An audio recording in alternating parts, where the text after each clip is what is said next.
So now all I've done is I've put in all of my struts, all of my fly bracings in there, all of my column locations, my vertical bracing, and our bridging. Okay, so we're still just building up towards this. Okay, now what I need to do is our fly bracing here, I don't want to stand out as much as I want my rafters and my struts and columns to. So if I click on my fly brace annotation or my tag, I go edit family.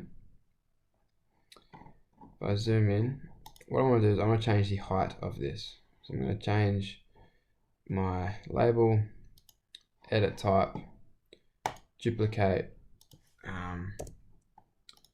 So I want this to be 2 millimeters. Change my text height to 2 millimeters. Go OK. Save. Yep. And load into project. Overwrite. Now what this is going to do is just going to reduce the size of my fly bracing, but still maintain everything a bit larger.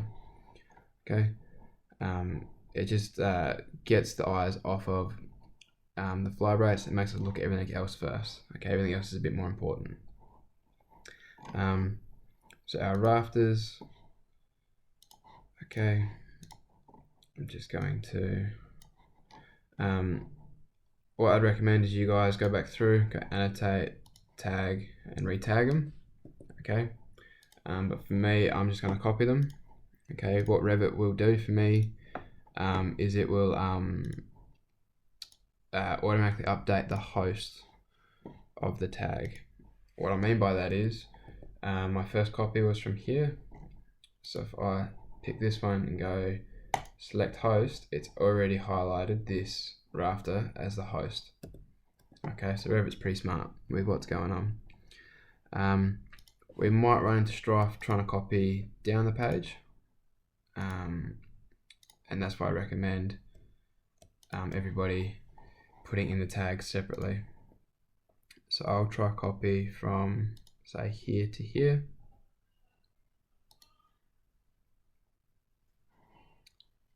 And I don't think that's worked for me. Okay, so again, I'll go back through and put these back in one by one, or just put one in and then copy them. Oh, I've missed one over here. Just copy this from there to there. And I'm going to move that in.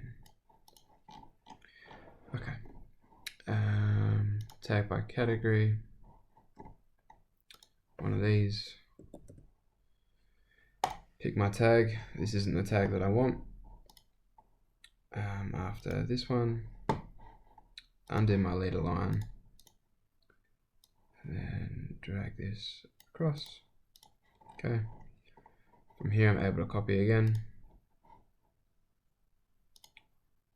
One there. I'll move that one back in.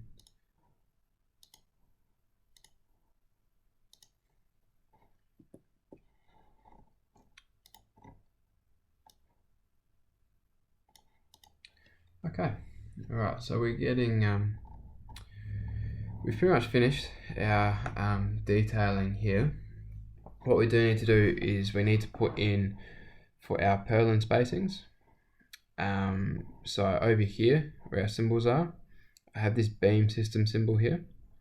Okay, so if I click on this, if I click the system, what I get is this here, is I get a spacing notation. It's going to span the whole length of my system. I will increase this size here a little bit. What this is saying is C219 at 1200 centers. Okay. If I look at the family, okay, beam type, spacing. Alright, so it's very simple. But this isn't enough to have on our plans. When we get to putting our sheets on, we'll put a note here saying our purlin C219 at 1200 centers max, or maximum center spacing of 1200. And then we'll have some details about the 2 M16 bolts with an 8mm cleat, and we'll specify how many spans of bridging it's going through. Okay. So we'll have one here. You're gonna have one on this side as well. So please put another one in here. I'll quickly do that now.